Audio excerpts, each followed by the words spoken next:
বুদ্ধি ভালো। না মনে করছি পছন্দ আছে। তা বলছি বেকার দধিগুলো তো নষ্ট হচ্ছে, যেহেতু 180 টাকা চলছে, তোর বৌমাকে পাঠিয়ে দে 200 টাকা কিলো বিক্রি হবে। সত্যি সত্যি, আমি মিথ্যা কথা বলতেছি তোকে না। বলি ও দিদি, হ্যাঁ আমি পাঠাতে পারি। পাঠাতে পারো, আর কিন্তু আমিও তো আমার তিনটি শর্ত রয়েছে। সত্য রয়েছে, আর আমিও তো নিয়ে যেতে পারি, সত্য এনে দিতেও পারি। কি শর্ত? ওই তো আম সত্য, জাম সত্য, তেঁতুল সত্য।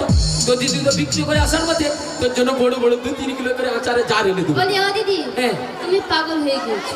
পাগল? হ্যাঁ হতেও পারি, কিছু করার নেই, যা দিনকাল পরিস্থিতি চলছে, আজকের মানুষ কালকে ঠিক না, এই জন্য পুরো পাগল হয়ে গেছে। বলি ও দিদি, বল। ওগুলো না।